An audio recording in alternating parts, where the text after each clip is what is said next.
C'est extrêmement important. J'ai des enfants, des petites filles de 13 ans auxquelles on annonce qu'elles ne seront peut-être plus fertiles. Si on n'a plus de règles et ont une atrophie mammaire, je pense qu'il faut absolument que les gens soient au courant de tout ça et qu'on leur amène au moins des réponses, quoi. Ce serait la moindre des choses. Il y a toujours eu des problèmes, j'imagine, liés à la fertilité. Là, aujourd'hui, est-ce qu'il y a eu une explosion de ces cas-là? C'est ce que vous témoignez?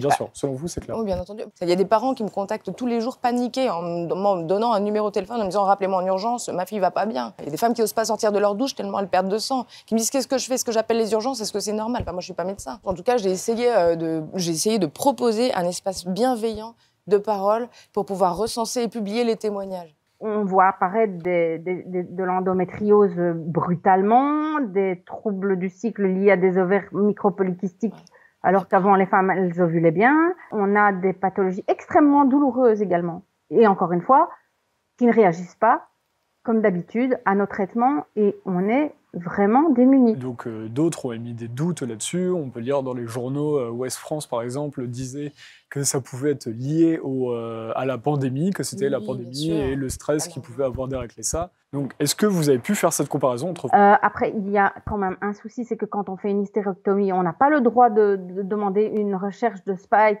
Il y a vraiment une volonté de ne pas savoir. Et là, on pourrait avoir tellement de réponses en faisant des analyses. Et pourquoi on peut pas? Donc il y a là une espèce de malhonnêteté intellectuelle qui m'empêche de répondre complètement à votre question. Moi, j'espère qu'avec ce plateau, ces interventions, cette vidéo, on va pouvoir éveiller encore plus de conscience et que peut-être, j'espère, certains qui tiennent les manettes de cette folie, peut-être ils ont des enfants. Peut-être ils ont une conscience, peut-être qu'ils redeviennent humains. On ne demande pas de la folie, on demande juste de revenir humain, de revenir les pieds sur terre. Quand il y a un problème, la santé, ça nous touche tous.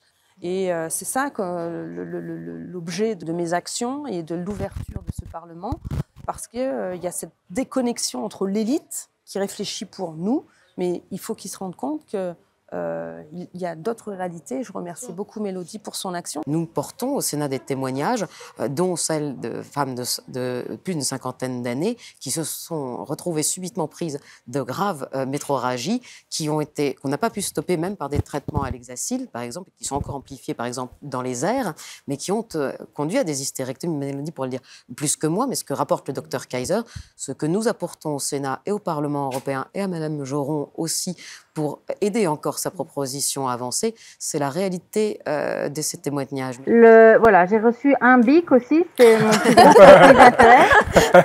Excellent. Voilà. J'ai tout à perdre à parler ici. J'ai à perdre ma liberté d'exercer.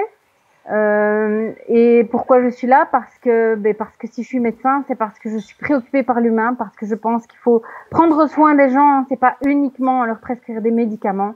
C'est surtout et avant tout les écouter, mais vraiment les entendre, les écouter et s'intéresser à eux et les prévenir des dangers qu'on voit.